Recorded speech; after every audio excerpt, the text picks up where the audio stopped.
The America's Democrats podcast, a project of 21st Century Democrats, is made possible by contributions from our listeners. Want to do more? Go to americasdemocrats.org and click Donate. And thank you for allowing us to be your voice. And if you enjoy the show, please share it with your friends on Facebook and Twitter, and leave us a review on your favorite podcast app. This is the America's Democrats podcast, the weekly podcast for stand-up Democrats. I'm your host, Jim Cuddy. This week, black women and their political pursuit for justice, fairness, and equity. Plus, with inequality soaring, America's middle class is in retreat. How to turn it around. And a surprising term for the Supreme Court. Bill Press with Adam Liptak, Supreme Court Correspondent for the New York Times. Had enough of Fox News, the House Freedom Caucus, and Donald Trump? If you want the facts that you won't get from them or from the fake news sites of the alt-right, then stay tuned. Our sponsor, 21st Century Democrats, works hard to get everyday Democrats involved in returning our party to its roots and to success at the ballot box. Sit back and listen, then stand up and fight. And follow 21st Century Democrats on Facebook for all the latest progressive news. We're glad you can join us. Melanie Campbell is known for her powerful ability to build diverse coalitions for the common good and for advancing the political power of black women. She says black women are taking their political leadership to new levels that will be felt far beyond the ballot box.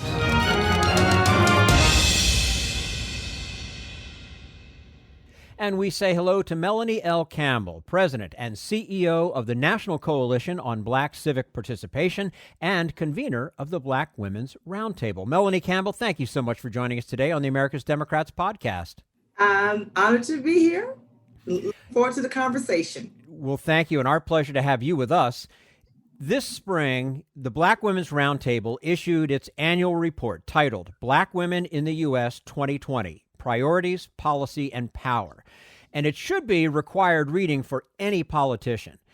Mm-hmm. The first essay, co-authored by you, documents the power of black women at the voting booth. How have we seen that power demonstrated?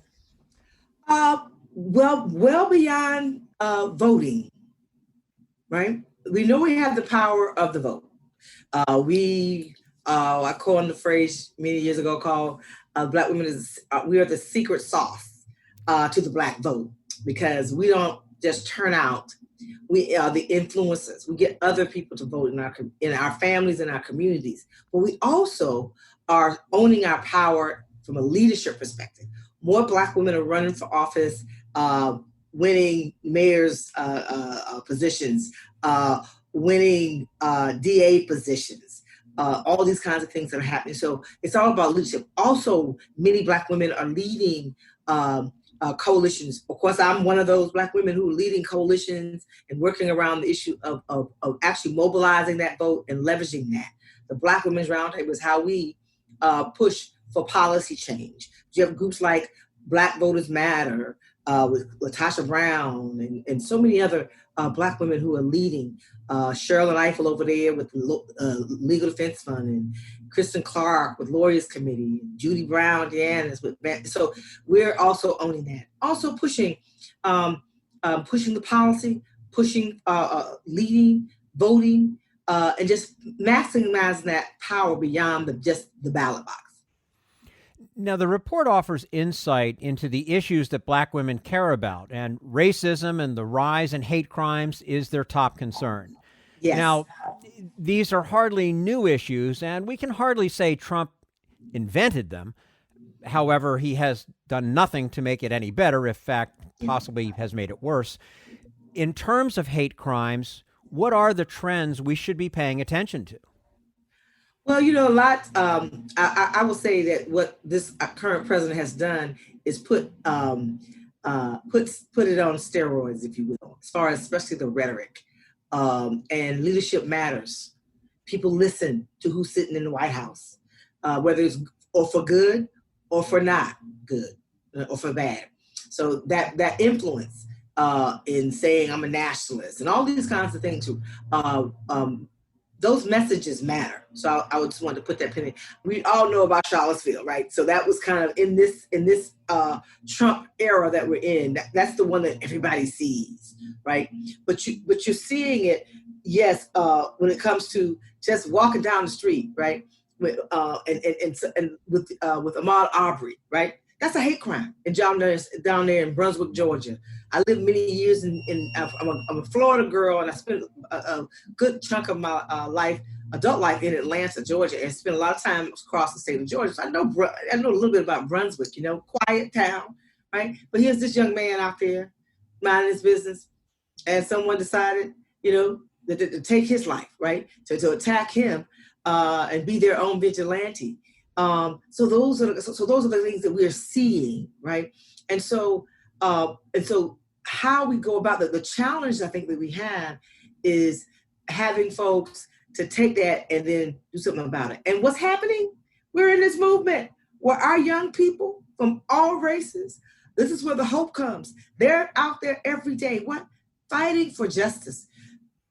Black, white, yellow, green, they're all out there.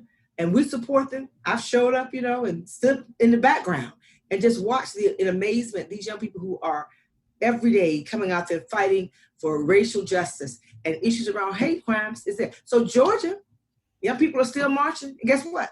They passed. You could never have told me Georgia's Republican legislature would have passed a bill around hate crimes. So the reality is we in this movement moment, we have to push for that systemic change so we can get on the other side of some of this stuff that we've never fully dealt with as a nation, so that we all can survive and thrive in this wonderful country of ours. So I was going to ask what you see as possible in terms of political solutions to hate crime. So we're seeing the activism, which is huge and very, very important, and like we've never seen before. But right. for political solutions, what do we need to see there? Well, Georgia, as I mentioned, they just passed a hate crimes bill for the state of Georgia. So that's one. And that's look, the folks haven't even gone to court yet, right? They've been charged. So that's swift change. So the idea of how we get to that change, when you have ongoing protests, but you have to have policy change and you have to have voting change. I think, so that's one. So then when we talk about from a federal level, right, what more needs to happen? We have to put justice back into the Justice Department. So we have a Justice Department that will fight the good fight when it comes to issues around hate crime. And so it's on the local level where you get those laws passed, so that folks will be held. It's about accountability. If you can get away with it, you can get away with it. That's what the whole policing issue is around. It's like, we know not quote unquote all police are bad, but right, there is a systematic problem in the system when you have, I'm not a lawyer, so I don't want to be sounding too lawyerly, because then you'll ask me a lawyer question. I'm like, I'm not an advocate, I'm an activist, right? But I understand that police get too much immunity, right? It's hard to, if you do something as a police officer, you already know that, you got the law on your hand, on your side, to say that you can't get charged like the rest of us, or held to account and to be accountable for one's actions. Because nobody's forcing you to be a law enforcement officer. That's a chosen profession. You have to, like any job or any career, there's always the good and the bad of it. And you have to accept that as your decision to make that a part of your career. You should not be able to feel like you can get away with anything, including killing someone, whether it be malintent or whether, or by accident, have the ability to be able to answer for that. Sometimes it's warranted. We're not saying it's not, but we know through what happened with George Floyd sparked something in this nation. What happened to Breonna Taylor sparked something in our nation, and Ahmaud Arbery. Why it's happening now? I think it's just a moment where so much is going on that it just broke that. Mm-hmm. Take advantage of that to make positive change, so that we can get to a reconciliation and a healing that has to come. But the first component is to deal with understanding. I'm so cautiously optimistic about the racial understanding component of what's happening, that I can see a poll that usually will say Black people think this way and white people think that way. No, the polls are saying we're all thinking this is not good, this is not right. So we have a moment we have to take advantage of as a community across the board. Absolutely. The report also addresses what's happened in terms of the Black women's wage gap. How has this changed since Trump took office? It's gotten worse, right? When you're talking about, and then on top of now, what's happened, even since the report, right? I mean, it's not just Black women, but the wage gap has been a problem for a while. Why? Because of the reality that Black women, we over-index in public sector jobs, we over-index in low-wage jobs, service jobs. And so with that reality, and being heads of household, the ability, majority heads of household is Black women, right? Most of us are not married, right? Or, if they were, you're not with that significant other anymore. So you're holding the family in your hands economically. And so here we are with COVID. Now that's knocked us even further. I don't know the statistics of it in this moment, but I know that when it comes to unemployment, the positions, the jobs that are being lost are the kinds of jobs that Black women over-index in. So that's being exacerbated. And so we're looking at that as we get ready for what we need to be pushing for, not just in the election, but what happens after the election. We're doing about issues around the wage gap. And so that's why that's a big issue. We do the report that you mentioned, but we also do a poll with Essence Magazine every year. And so when the issues around the top issues for us has been hate crimes. So the poll, the report that you looking at, we use that research from the Essence poll and other researches we do. So every year we develop the report around what we've learned about what issues of concern. So, you talk about hate crime. That's why you see a lot in there about hate crimes, a lot in there, about issues around criminal justice. That's because that's what Black women told us. Economic justice issues. So issues around the wage gap is very important. Issues around healthcare, still very important, right? And then when you break it down, when it comes to young people, then even for young people, issues around affordable housing, gentrification, things that really impact one's ability to build wealth. Income is one thing, but our wealth, average Black woman has $100 in wealth throughout our, so you make the money, but you're spending the money because the money has to go out the door to take care of not just yourself, but your family and your extended family. That's my reality, right? So this being able to understand that that's been a consistent concern. And when we talk about what's happening now, so we're pushing things like entrepreneurship. Why?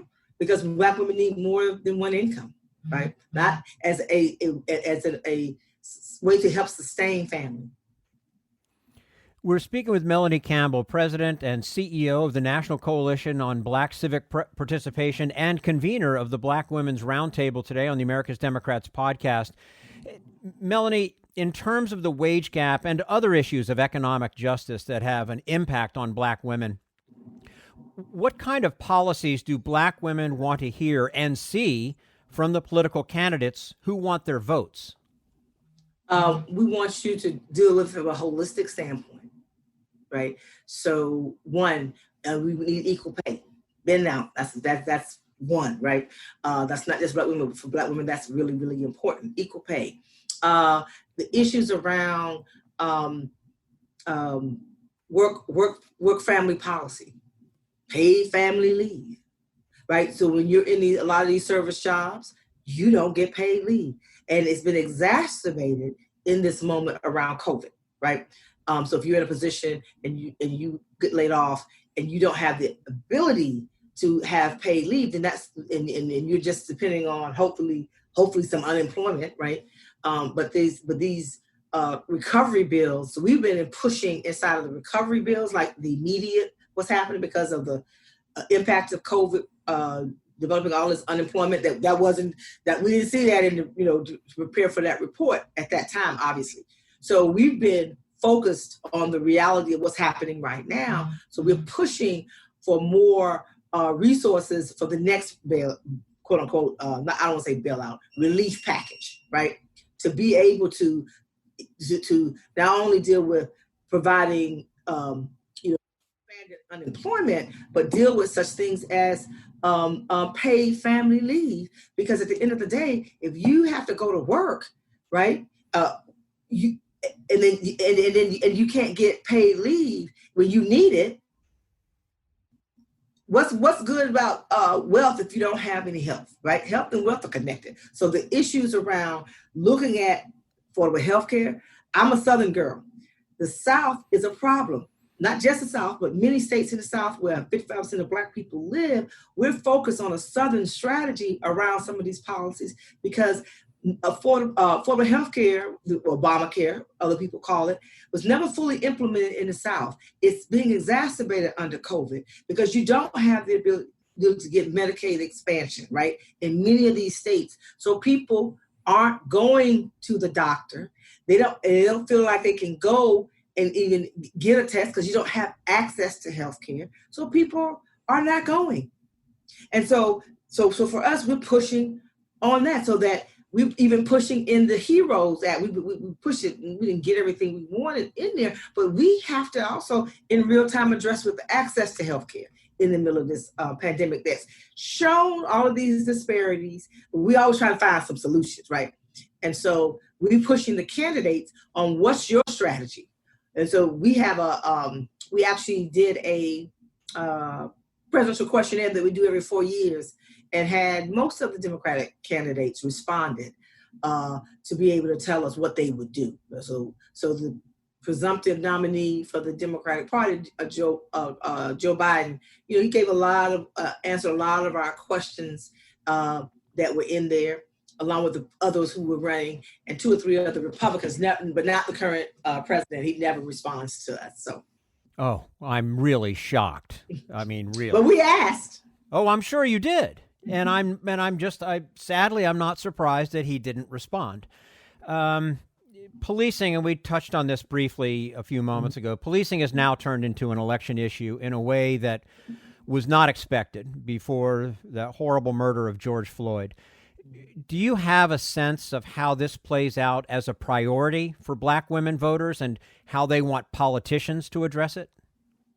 We've had a lot of conversations and many of our folks are working on the issue. We've been pushing for the Justice and Policing, George Floyd Justice and Policing Act that the House and really pushing to make it a issue for those who are, especially those who are running for Senate, right? Because right now it's sitting on the Senate side with, the current leader, Mitch McConnell, saying he's not going to really do anything about it. But we're pushing to get others to speak up. I was really pleased to see that that you even have people in the business community speaking up and saying they need to go ahead and move on policing reform. American people want it. Black people, yes, Black women, we want it. And so it's part of the solution. It's not the only solution, but it does not need to become something that we say, we'll have to wait till after the election, because the reality is the American public is calling for this change, and our young people are leading that from across all demographics. And we need to have our elected officials and keep pushing them. And I like the fact that I see the business community pushing the Senate and saying, y'all need to act on this. I saw that the other day. So I thought that was something that shows there's something different happening in this moment. You don't normally see the business community get involved like that, but they know in some ways it's an economic issue as well. Young people are like, they're not going anywhere till y'all make change, right? They're in the streets every day, right? And that's important. And you have to keep the pressure on. And so we have to deal with, again, I say it's about the protest, it's about the policy, and it's about the polls. So I call it the 3 Ps. Those 3 things we have to do at the same time. We gotta have to vote. We have to push our elected officials and make change. Now, I spent a lot of years in Atlanta, Georgia, working for the late Maynard Jackson back in the 90s. And it was during the Rodney King uprising. And young people took to the streets all over the country, including Atlanta, Georgia. They were burning cars and turning over stuff and calling for change. And not everything happened in that, but what did come out of that, especially coming off of the time of the crime bill that people talk about these days, was there were things like community policing. And so we were dealing with not just the issues around police, but we were also dealing with simultaneously also dealing with what's happening right now, which is a lot of violence in community, and I think a lot of that's economics, and it just bubbles up, and other kinds of challenges around systemic issues.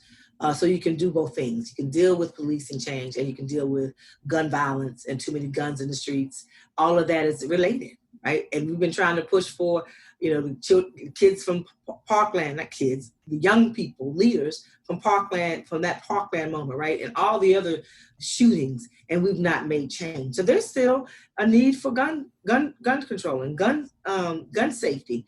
I think about, and you had asked me an earlier question about Black women. I think about Lucy Macbeth, right? One of those things that happen when Black women stand up. Here's a woman who lost her son to gun violence and vigilante. Wasn't even vigilante, just somebody mad because he was playing music, right? Jordan Davis, and that reality. She took it, and she took that pain, and she ran for office, and she's now a state a congresswoman. So she's an example of how Black women are not just voting, but we're leading. And even in that, a mother who's lost a son, she took that and she ran for office, and she's up for re-election, and not for my day hat, but for my Melanie personal hat, because I'm a C3 organization. I personally support her in that regard to hopefully get reelected in the state of Georgia. So those kinds of and it's not one thing. What's really the biggest challenge, and what we try to identify through that report every year, is the myriad of issues that impact us, and how we kind of take that as a roadmap for organizing purposes. So that's what we release it every March, and then our work throughout the year relates to what Black women are telling us are important, and then how we try to dig deep to find out a little more about what that is and what we can do about it, and how some systemic change. Yeah.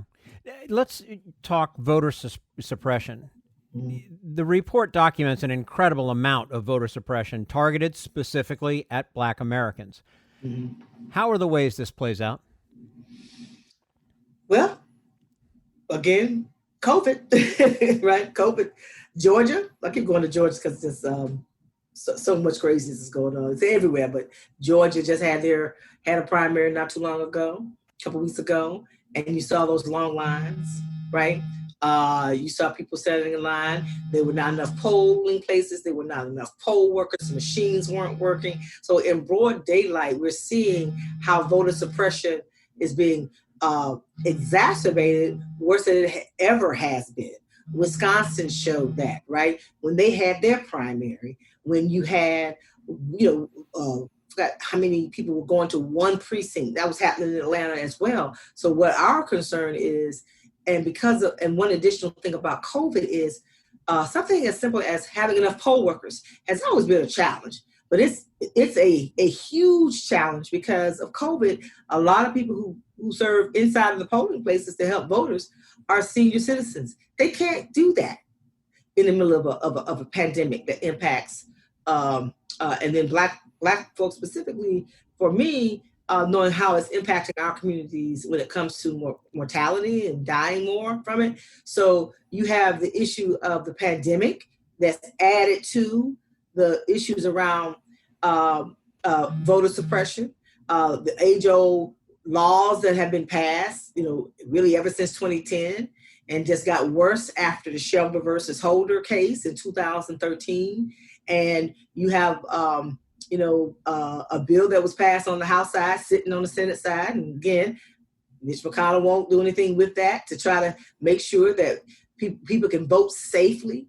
I know Senator Harris, and I think Senator Harris is definitely the lead on it. Safety in Voting Act. There's a lot that should be happening to address it. So we have to push for it, but we also have to recruit poll workers. So we're getting ready to launch a whole campaign around something called Foot Soldiers for Democracy to get as many of our folks to become poll workers and poll monitors in our unity campaign, and encouraging other organizations to do the same so that we can do all we can, because not everybody's going to be able to vote by mail. The current president is not supporting that, and they're playing politics with that and making it a partisan issue, and saying that, Republicans can't get elected because of fraud in voting if you vote by mail, which is not true, but when's that ever stopped it, right? Well, right. There's zero evidence of fraud. And they don't care. They just give people a reason to, and so we know here in, July, that we're going to have a problem. So we're trying to do all we can, working in coalition to get as many of us to push for those policy changes. And it's almost going to be too late to implement them if they don't do anything from a federal level. And so then pushing on a state level, but then also understanding that, and so we are partnered with Election Protection, and that's been around since 2000, right? And I've been a part of that and helping to create that many, many years ago. And so that we get people to be poll workers and poll monitors, but, not having a universal response to the need to provide safety and voting on a federal level makes it a challenge. But when does that ever stop this, right? We're going to keep pushing. Absolutely. Before we let you go, what do you think needs to happen in Congress to really take on this voter suppression in a meaningful and effective way? The biggest thing right now in the immediate would be to pass the legislation that's in there that Congresswoman Fudge and Congressman John Lewis pushed, right? So that we could fix the problems with the Voting Rights Act that was gutted in 2013 and put some of these the teeth back in the Voting Rights Act, and also push for the safety of voting, and push for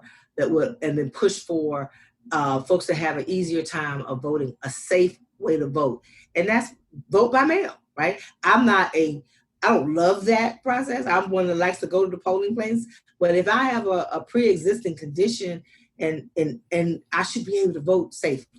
So those are the things that we have to do from a legislative standpoint, and then whatever can't happen on a federal level, people pushing it in their state to do what they can, and all the way down to a county level, because it gets to all politics is very local. If you want to be a poll worker, you got to get trained by the local board of elections. So it gets down to the granular level, and that's part of what we're really pushing on our end through our Unity 2020 campaign. Well, we certainly appreciate your work, and we certainly appreciate you being with us today. Melanie Campbell, president of this and CEO of the National Coalition on Black Civic Participation and convener of the Black Women's Roundtable. Melanie, we'd love to have you back and do this again soon. Thank you, and appreciate you, and thank you for getting the messages out there. Absolutely, and we'll all do it together. Yes.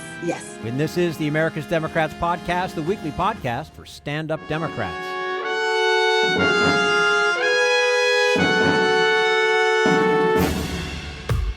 We want you to sit back and listen to this americasdemocrats.org podcast, a project of 21st Century Democrats. But we need you to stand up and fight. Do you want to get involved and help get our party back to its roots and to success at the ballot box? You can make your contribution to help us keep this show going and to elect Democrats who will stand up for democratic principles.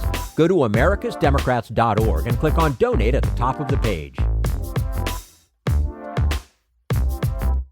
This Social Security measure, I believe that we must pass legislation to provide medical care This is our tradition. When our grandparents came to America, it was the Democratic Party which said, welcome. It was the Democratic Party, the party of Roosevelt and Truman and Kennedy and others, who said that America belonged to all its people, not just a handful of the rich or a few giant corporations. That's why great leaders like FDR fought so hard for Social Security, and why JFK stood up to the insurance companies and their Republican allies to get Medicare. It's not just one thing, or one time, in one place. It's about a whole history of standing up to the Republicans and saying someone has to be on the side of regular working people in America. Whether it's defending Social Security or just the way your loved ones are treated on the job. That's what the Democratic Party is all about. And that's why this message has been brought to you by the Democratic Party. Working people like you and me. Paid for by 21st Century Democrats. Not authorized by any candidate or candidates committee.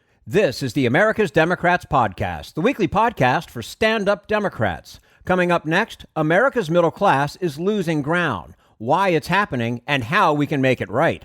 But first, we turn to Jim Hightower, America's #1 populist, for his common sense commentary. During today's COVID-19 crisis, the PR departments of every brand-name corporation are running slick ads nobly proclaiming, "We're all in this together." But simultaneously, the lobbying departments of those corporations are ignobly using the public's focus on the health crisis as cover for selfishly grabbing government favors. One of the grabbiest special interests are well-off corporate and parochial private schools, where students from some of America's wealthiest families get their education.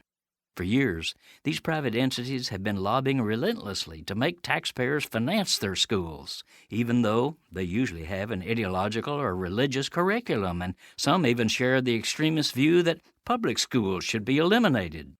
That extremist nook is where Betsy DeVos resides. She's a multi-billionaire heiress and longtime funder of far-right-wing causes. Chosen by Trump to run America's education department, she's been trying to run our schools straight into private hands, but with little success. Then, along came the COVID federal relief package, including funds to help meet the education needs of low-income students in hard-hit public schools. "Hallelujah," shouted DeVos, grabbing the coronavirus as a way to advance her agenda. In May, she issued an edict requiring local public school districts to divert millions of the relief dollars from their disadvantaged students, forcing them to share their allotment with even the richest private schools. Astonishingly, Trump's haughty education secretary rationalized her directive as a matter of economic fairness, piously informing locals that they must not discriminate against the rich. This is Jim Hightower saying, luckily, DeVos's share with the rich dictum does not have the force of law, and public schools are fighting back. For information, go to National Coalition for Public Education at ncpecoalition.org. If you'd like more of Jim Hightower's real populism, check out the Hightower Lowdown. Jim's monthly newsletter gives you the real lowdown on which corporations, by name, are doing what to the middle class, our environment, and our democracy. Each month, the Hightower Lowdown brings you facts you didn't know, along with actions you can take to fight back. It also comes with a sense of humor. Hightower believes we can fight the gods and still have fun. Plus, get this, it's cheap. Only $15 brings you 12 issues a year. For real populism, go to hightowerlowdown.org. This is the America's Democrats Podcast, the weekly podcast for stand-up Democrats. In 1992, James Steele and Donald Barlett wrote their groundbreaking book on the economic decline of the working middle class in America. Nearly 30 years later, James Steele says new policies are launching a fresh assault on the middle class. And we say hello to James B. Steele, an American investigative journalist and author, with longtime collaborator Donald L. Barlett. He has won 2 Pulitzer Prizes, 2 National Magazine Awards, and 5 George Polk Awards. They are the authors, most recently, of America, What Went Wrong? The Crisis Deepens. James Steele, thank you so much for joining us today on the America's Democrats Podcast. Great to be with you. And nice to have you with us, of course. This book, I should point out, is an updated version of the 1992 edition of America, What Went Wrong? That you co-wrote with Donald Barlett. The book documented what was happening to our nation's middle class. Some 30 years ago, why did that book have to be written? One of the reasons was there was a lot of corporate restructuring going on in America, a lot of hedge fund private equity companies taking over established companies, putting people out of work, long-time names, familiar names in the American manufacturing landscape were suddenly disappearing. So Don and I were very curious about what was driving these actions. And when we went out and began interviewing people and began zeroing in on some of the case studies, we found out it was a lot bigger story than just plants closing and a company here or there going out of business. Because the people we were talking to, factory workers on the floor, retail workers, mid-level managers, even managers higher up in the food chain, were talking about what had happened to them. And invariably, they had lost jobs that paid good money, either wages or salaries. They'd had to sacrifice some of their healthcare benefits. They'd very often found another job that just didn't pay as much. And their retirement in many cases was in jeopardy. And Don and I looked at each other about halfway through this project and said, this is bigger than a plant closing series. There's something fundamental going on with the American middle class, the working class. And from that, we began to develop data, which was showing growing income inequality. It was showing stagnation of wages, benefits, a whole range of things like that. So that became the impetus that made us write the book then. And it was basically written as kind of a warning that unless we change these things, unless we reverse course here, we're going to have significant disadvantages for most Americans, but in the middle class and working class. And at the time, it was very controversial. A lot of people attacked us, said, you're exaggerating. This is just like a little recession here. These jobs will be back and America will go on being the great job creator and wealth creator it's always been. Well, it turned out, unfortunately, we probably underestimated the extent to which income inequality would grow and the economic problems would concentrate and worsen with the American middle class. Mm-hmm. Well, and as you pointed out, I mean, the book got a great deal of attention. Some of our listeners may remember then candidate Bill Clinton took it with him on the campaign trail. Was there a time where you both felt that maybe the problems you identified in 1992 would be seriously addressed? I think we thought some of them would be. Healthcare was a big issue at that time, and Clinton had made that a very significant plank in his platform. And of course, we all know what happened to healthcare after he was elected. It went up in flames, and it took another, the Obama presidency really over 10 years later to finally try to deal with the uninsured Americans on healthcare. So I think we thought with healthcare, at least something would happen. It turned out nothing happened there. Later on, it would happen, of course, with Obamacare. We thought it would spotlight the idea that wages, what was happening to income, would be imperiled, and that perhaps we might do something, raise the minimum wage more, something like that. But in fact, none of that happened. And in fact, almost all of these things got really much worse. Median family income, when we wrote about the book back in the 90s, was roughly around $38,000. If that had kept pace today, by like 2017-18, median family income would be around $68,000, $69,000. In fact, it's 10% less than that. So things have we haven't even kept pace with where we were in 92 when we said things were bad. So things have gotten worse all across the board. Mm-hmm. How is the average American's life harder today than 30 years ago? I mean, there you brought up the one disparity. Yes. What else do you see? Again, of course, I just said median family income. Various other costs have changed. Like, for example, when we wrote the first book, the big issue were uninsured Americans. There were 40 million Americans without insurance. Well, it's not that bad now, thanks to Obamacare. But now there's a different issue with healthcare. Even if you have insurance, so many of those costs are being shifted onto individuals and families by either the companies or the insurers. And what's happened with a lot of people is they cannot afford those costs. So rather than having a procedure or having some routine checkup here or there that may cost them a little more out of pocket, they forego that, which of course has long-term potential health ramifications to them. That's one. Another area where it's quite disturbing is pensions. Only 2% of working private sector workers today have a pension. I mean, this is drastically different from the 80s, where really 30% of the people in the private workforce were covered by pensions. Corporations have switched to 401ks, which are a very, very poor substitute for pensions. They're not going to provide the retirement security Americans need. Social Security has not really kept pace either with what people's needs are. That's one, the biggest change from 92, which we make in the new book, is really student debt.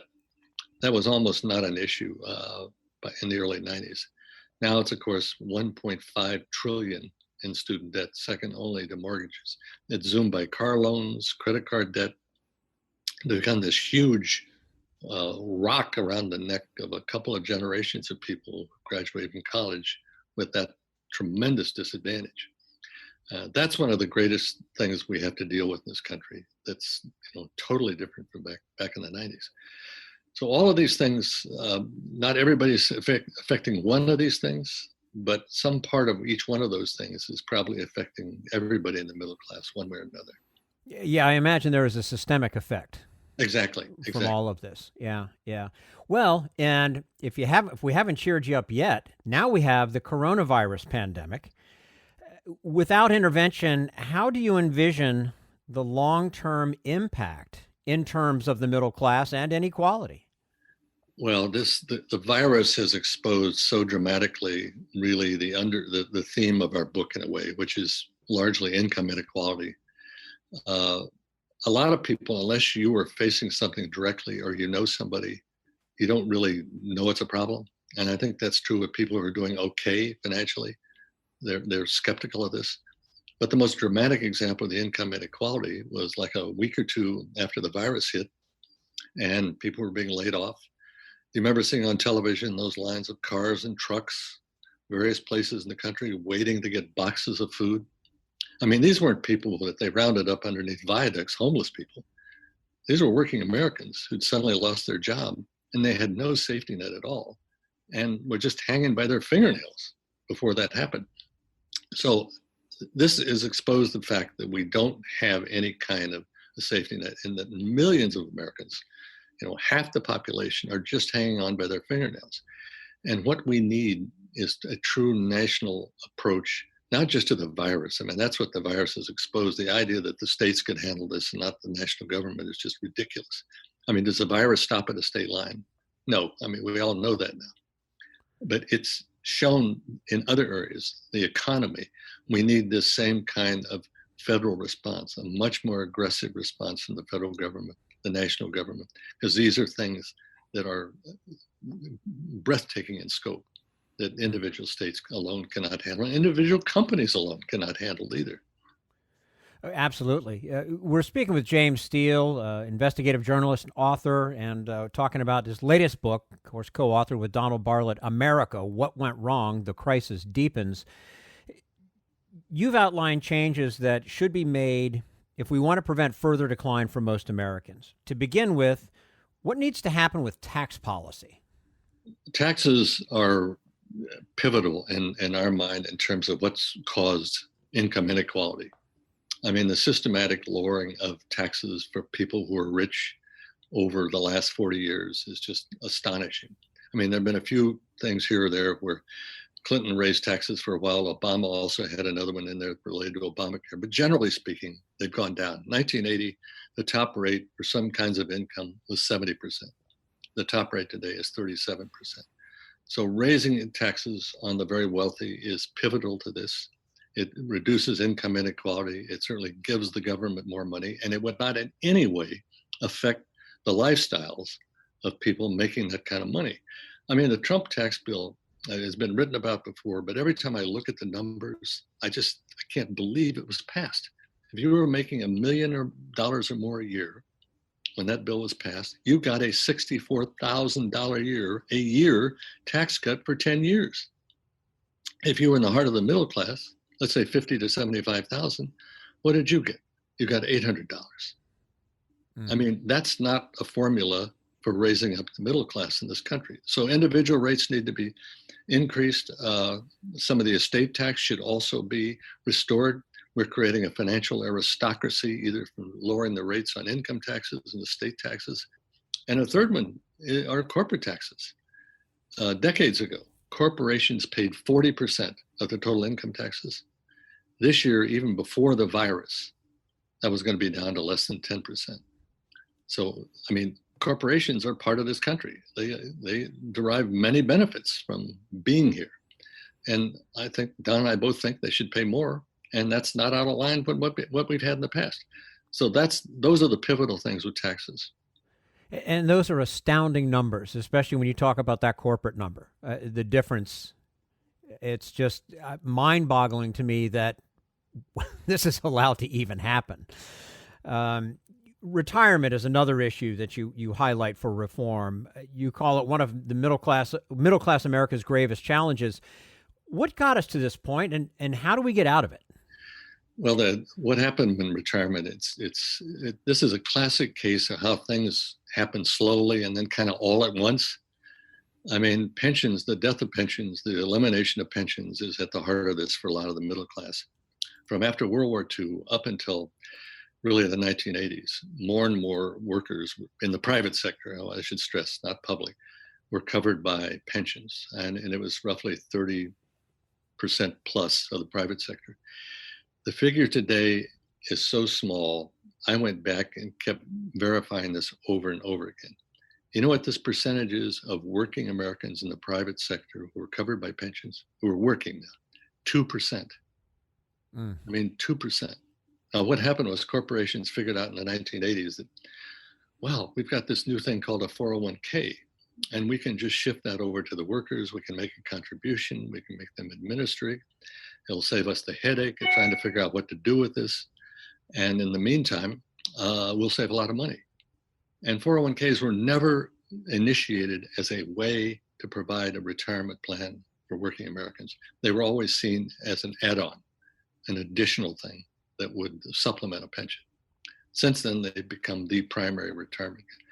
Social Security, similarly, has not kept pace with half the people who take Social Security, it's their primary and only retirement income. And which gives you an idea of just how tight it is for a lot of Americans. Yeah, no, absolutely. You've also written that at the heart, our ability to find solutions is a structural change in the way America forms public policy. What would that look like? Well, what we make the point in the book, over the last 4 decades, the basic policy of the U.S., with a couple of exceptions here or there, has been to let the market rule, let the free market determine who gets health care, who provides that health care, let the free market decide what kind of a pension or retirement plan everybody should have, let the market decide how much you are going to earn as a worker, so forth. We're saying we need to change that. We're saying this is a terrible crisis, and the government needs to step up on a national level and begin making input into these areas, just as it has in the past when we've had crises and health in areas of human safety, of Food and Drug Administration, when people are being poisoned. The government stepped up and said to companies, you can't do this. You need to clean up your act. Similarly, when the average person was paying for most of government stepped in, federal government stepped in and says, no, you need to pay more of your share to the wealthy. And that was the beginning of the income tax. Similarly, in the 30s, Social Security was a way to provide a foundation for people in their old age. These are all viciously and strongly opposed by people who believe that the government should have no role in any of these actions in the economy and so forth. We're saying those days should be behind us now. We've seen what's happened. All the boats are not rising. We need to step up as a country and provide the framework that will help all Americans prosper. The Federal Reserve Bank in New York a couple of years ago did a study that showed if half the Americans, I think it was 4 in 10 Americans, were faced with an emergency where they needed $400, they don't have it. I mean, 4 in 10 Americans. Wow. And as a result of that, those people and those just above them were very often foregoing medical care and other kinds of things. Like I said earlier, if you're doing all right out there, you think, well, I don't see what the problem is. But it's there, and it's palpable.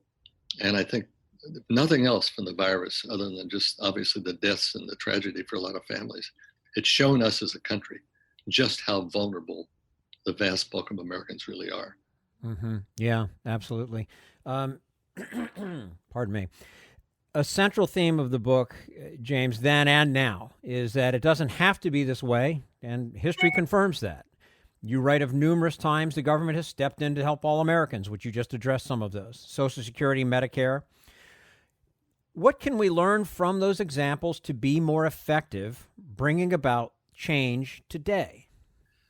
One of the things that you see when you study those past campaigns is that it took a long time to achieve those reforms. And they were strongly opposed, as I mentioned earlier, at every step of the way. I mean, it took years to get the Food and Drug Act passed, even though people were dying from drug-spiked food and poisoned foods and drugs of that sort. The same thing with the income tax. It took decades before that framework for a more equitable system came into being. Same thing with Medicare. Harry Truman proposed Medicare in the late 40s. Took Lyndon Johnson almost 20 years before he got that through, and that was just barely. So none of these things are easy. None of these things come about simply. They come about over time, but they also come about when people, average people, let their elected representatives know we need to change this situation, that the market is not going to provide for everybody out here right now. We've seen the consequences. We've seen the result. We need to do something about that. So it really rests with the people. People have to elect the right representatives and elected officials, and they have to, for once, maybe not beholden to the folks with the big money, who in some cases finance so many of their campaigns. They need to step up for the people, and only when that happens will we get these big changes. And it's not something that can happen in 1 or 2 years. We need a long-range plan on this, and we can't do all of these things at once. We're going to have to do it systematically over time, and then stick with it. It won't be easy. I think it can be done.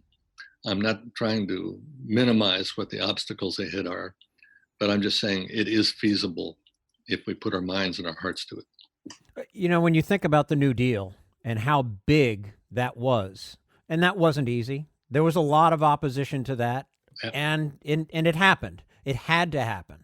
And I think that's probably where we are now. What you were saying about the New Deal is absolutely applicable right now.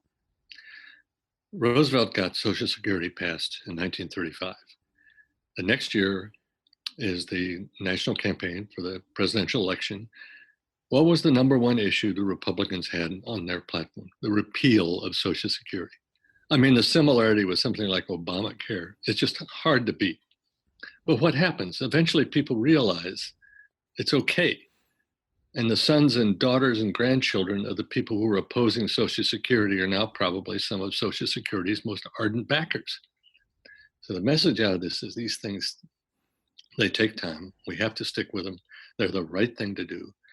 And this crisis now is equal in a way to many aspects of the 1930s. The unemployment is not that bad. We're providing some assistance to people, but the long-range problems are just as bad, because the trajectory shows people being squeezed and not being able to support themselves and their families in the way they should. James Steele, co-author along with Donald Barlett of America, What Went Wrong? The Crisis Deepens, joining us today on the America's Democrats podcast. James, we appreciate your time with us today. We'd love to have you back and talk more about it soon. Great to be back with you too. Thank you so much. Thank you. And this is the America's Democrats podcast, the weekly podcast for stand-up Democrats.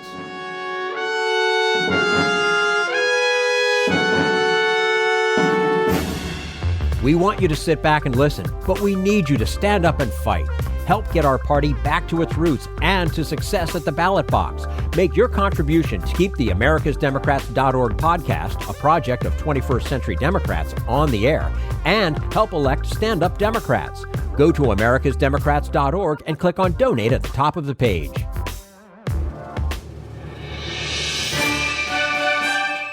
This is the America's Democrats podcast, the weekly podcast for stand-up Democrats. New York Times correspondent Adam Liptak talks with Bill Press about the Supreme Court's latest term and its tack to the center. It seems that this term turned out to be a pretty unusual year with an unusual number of important cases, which we might not have expected, and an unusual number of unexpected partners in deciding those cases. Is that a correct observation?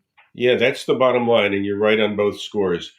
Although the court only decided 53 cases after argument, very small number, smallest since the Civil War era, they managed to decide a bunch of very significant cases, including on abortion, gay and transgender rights, subpoenas for the president's financial records, 3 big religion cases, a big Native American rights case.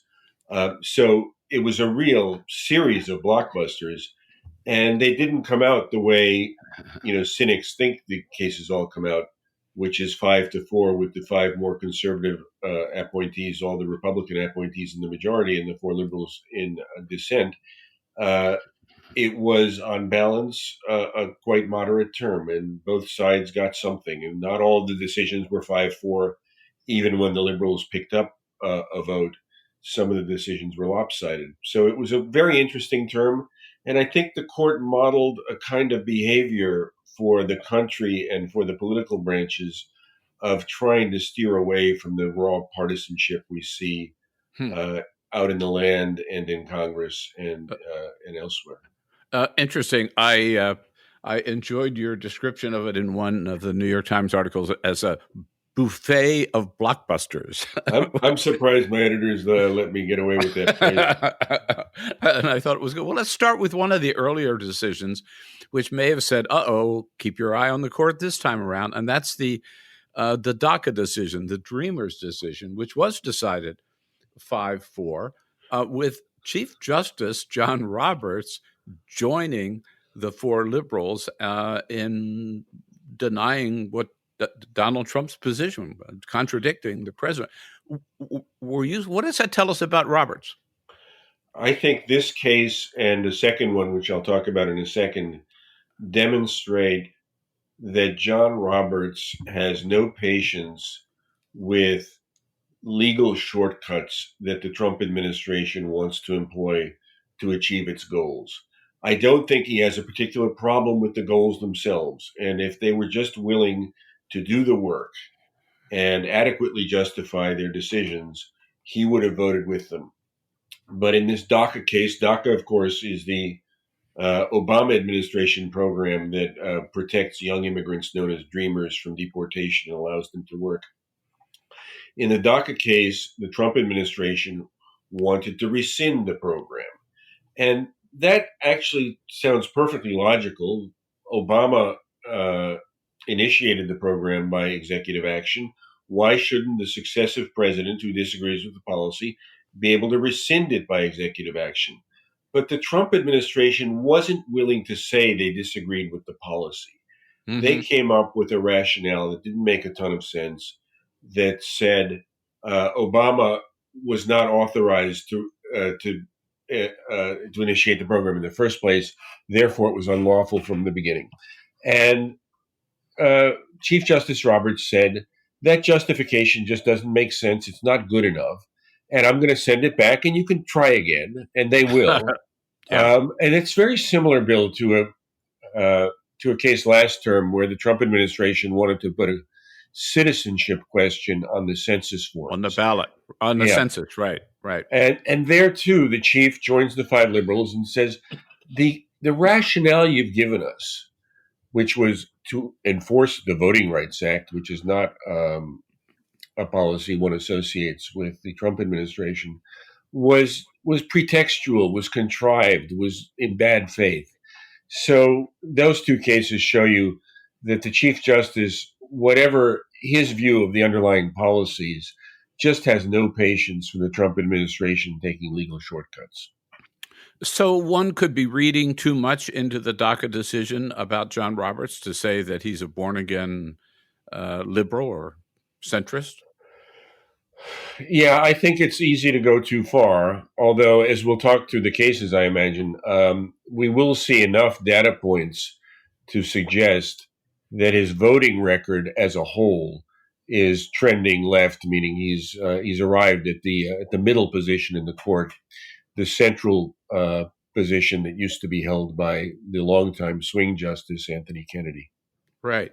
Well, you and your colleagues did a great job in the Sunday New York Times of showing how the court has veered and how these different coalitions kind of came together. But I jotted down a few of them. So for John Roberts, right, he joined with the Ford liberals in the Louisiana abortion case.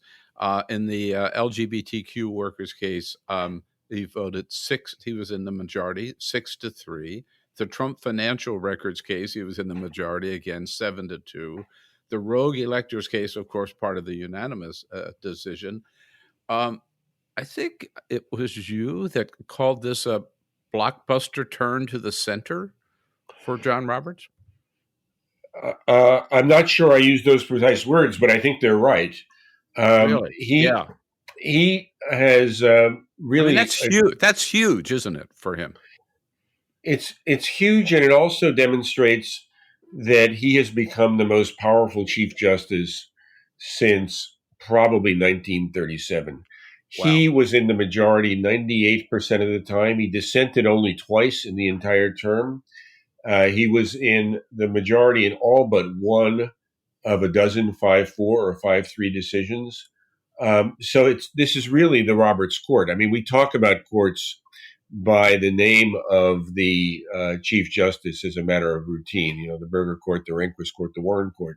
But really, until quite recently, this has been the Kennedy Court because Kennedy had the controlling vote. Now the Chief Justice is not only the Chief Justice itself, a powerful position, but also the median justice ideologically, which means he's really driving this train. Is it legacy that he is aware of and concerned about and actively, working to establish? I'm sure that's part of it. I think maybe a larger part of it is his commitment as Chief Justice to being the custodian of the court's institutional reputation. He talks a lot about the court not being a political institution, but a legal one. And sometimes that's met with a kind of eye rolling, but it's harder to roll your eyes after a term like this, where the chief really did seem to demonstrate that the court is not anyone's lapdog, that it's an authentically independent institution. And then I want to say one more thing. I mean, it's very easy to ascribe all kinds of motives to the justices. I bet as they vote in each case, they're not thinking about legacy. They're not thinking about institution. They're not thinking about politics. They're trying to figure out the correct legal answer. Mm-hmm. And then over time, you accumulate enough data that you can draw other kinds of conclusions and maybe talk about trends and maybe even psychoanalyze them and question their motives. But to a large extent, they're judges, and they're trying to find the right legal answer. In listening to your response there, you reminded me of the day a couple of years ago when Roberts, it was the first time I think we might have seen him kind of strike out independently on his own in response to Donald Trump complaining about Republican judges, right? No, yes. Democratic judges. Obama judges. Obama, that was it. Yeah. And Roberts really went after him on that. Yeah. So, Roberts is a tightly controlled, extremely smart, mild-mannered guy and not easily roused to a response, particularly when, responding to Donald Trump, who knows how that's going to go. Right. But I think it was around Thanksgiving of 2018, the president was unhappy with a district court's ruling on his asylum policy. And he said, that was an Obama judge. And apparently the Chief Justice had just had enough. So he put out a statement saying there's no such things as Obama judges and Clinton judges and Trump judges. There are just judges doing their level best to do right to litigants, powerful and not. Now, who doesn't like such a statement? That's very nice, and you want to believe it. At the same time, the political science data shows that there are Obama judges and there are Bush judges, Right. and they don't vote always differently, but they vote differently enough that it's statistically meaningful. Right. So Donald Trump complained after the DACA decision. He said, "You get the feeling the court doesn't like me." That was, I thought, a fairly astute comment, because I thought that was exactly what that decision was meant to convey, that the rationales he offers for some of his moves are not plausible. And the court, I don't know that they don't like him, but they don't trust him, or at least the majority doesn't trust him. And overall, did he have a good year or a bad year in the court? The administration? Yes. The administration went about 50-50 this term. Over the course of the Trump administration, it has, for the first time since FDR, lost more often than it's won. So the administration is not doing well in the court. Wow. Now, that counts criminal cases, say, where the court is sometimes skeptical of prosecutorial overreach. So not all of those cases are politically salient cases. But if you ask how the administration represented by the Solicitor General's office, when it's a party in a case, is doing, the answer is not well. Right. And in particularly, again, I want to get to, as you indicated, some of the case by case, some of the more important cases. But speaking about how Donald Trump was received, if you will, in the court, his own appointee, Neil Gorsuch, wrote the majority opinion in the LGBTQ case. And Gorsuch and Kavanaugh, his two appointees, voted against him on the financial records case. Right. He might have been surprised by, right? And my colleague Maggie Haberman's reporting is that Trump is furious with these guys and has actually asked around to see whether there's anything he can do in response to these particular votes. What could he do? Nothing. The great thing here is you choose the best person you can find. You try to assure yourself that in the main they're going to vote as you wish them to, but then the Constitution gives them life tenure, and they're serious independent judges. And for sure, both Gorsuch and Kavanaugh are going to, in the main, cast conservative votes. But they're also going to look at each case by case. And in the LGBTQ case, Justice Gorsuch, employing a conservative method of statutory interpretation called textualism, in which you don't look at what lawmakers thought they wanted to achieve, but you look at the words of the statute. You look at what those words say. And he concluded that the words of the 1964 Civil Rights Act, which prohibits employment discrimination based on sex, necessarily prohibits discrimination against based on sexual orientation or based on gender identity. And, that was a good faith, earnest conservative holding that happened to reach a liberal result. Right. And as you said, Bill, the chief went along with that, including the court's four more liberal members. But the more interesting case, of course, is the tax records, the financial records case, where I think the two Trump appointees showed some real independence, particularly in the case involving the subpoena from the Manhattan district attorney, in which they flatly rejected President Trump's central claim, which was a very bold claim, that he is absolutely immune, not only from prosecution, but even from investigation by state prosecutors while he remains in office. And that harkened back in a way to the Nixon tapes case, where President Nixon's three appointees voted against him, and to the Clinton against Jones case, the sexual harassment case brought against Bill Clinton, where Clinton's two appointees voted against him.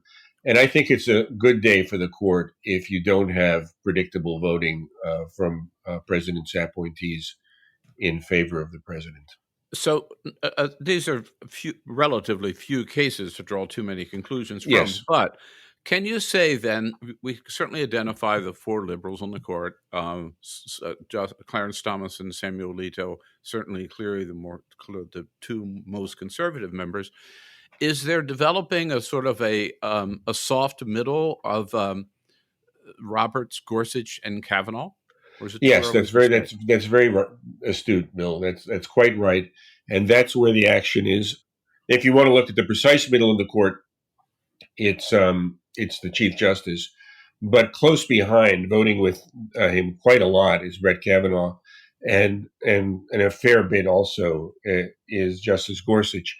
Another way to think about it is when an advocate appears before the court, he or she will often say, well, the liberals are locked in on one side. Thomas and Alito are locked in on the other. But I have 3 people I think I can persuade. And this this is not necessarily someone arguing in favor of a liberal cause or a conservative cause. It's just someone who is going to stand before the court and get the sense of, and let the public get the sense of, that the results aren't baked in, that this court is on the whole open-minded, and people are open to persuasion, and the people who seem to be most open to persuasion are those 3 justices in the middle, the soft middle you identified.